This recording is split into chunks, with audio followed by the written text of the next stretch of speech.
Because you got to think about why is it so. You really do got to think, why are we so hated? And never be fooled by the propaganda machine, the birth of a nation propaganda, the birth of a nation, syndicated in the legacy media propaganda machine. That makes you think that the reason Black Americans are so hated is because of their behavior. That's a retroactive justification of evil that they project on us. That's not true. It's not. It ain't got nothing to do with our behavior. Every group does crime in this world. Every group does crime, but Black Americans are one of the only groups that do not have a syndicated, organized crime underground at all. People talk about gangbanging and all of that. That's all surface level bullshit. Black Americans ain't never had nothing equivalent to no mafia. You know what I'm saying? No Russian mafia, Italian mafia, this and that. Then they'll tell you, oh, because they're too ignorant to have it. That's a lie too. Our people are not as criminal as the society make y'all think. It's just pockets of ignorance that get infiltrated into our communities, and sometimes those pockets of ignorance go unchecked. You know, and even that comes back from like when they kicked the black fathers out of the house with the Section 8 programming and all of that of the 70s and all of that. Even that was strategic. And then the crack epidemic and all of that. All of that was strategic, calculated. None of this stuff was just happenstance. Okay, so of course the community of poverty there will be a higher crime rate, and even the stats they tell y'all, this whole 13% of the population do 50% of the crime. That's a lie too. That's been debunked 1,000 times, and I could debunk it easily within like 5 minutes. Okay, though what that actually represents is who gets racially profiled, apprehended, and arrested most.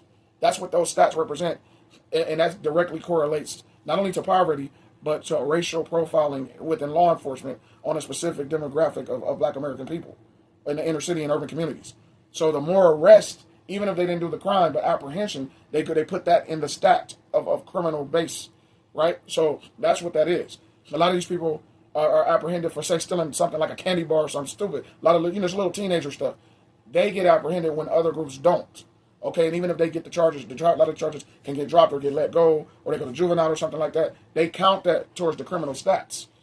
Okay, so that's what that whole 13% does. 50% of the crime. That's a lie.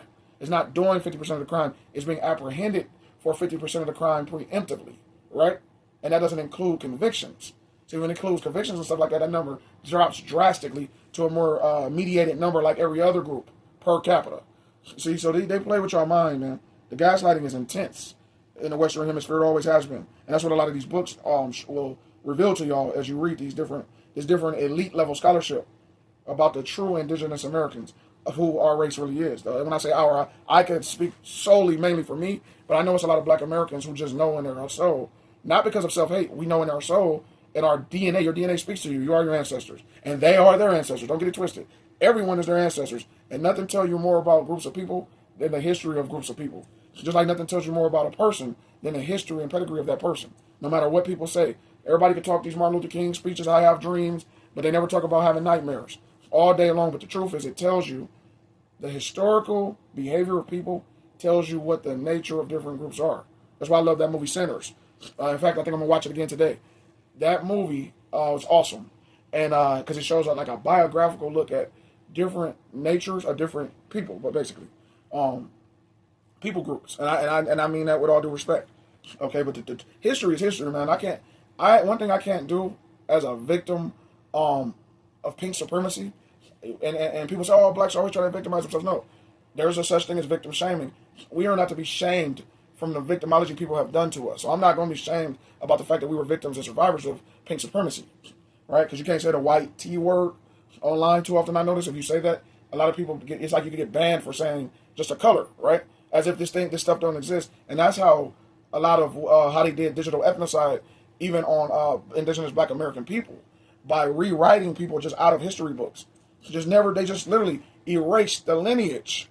Literal, we talking about blood quantum, real existing people, such as my grandmother and them people, the Amadu Khans and Tamari people, okay, right on out of every history book. You got to dig deep for this scholarship to know we even exist, bro.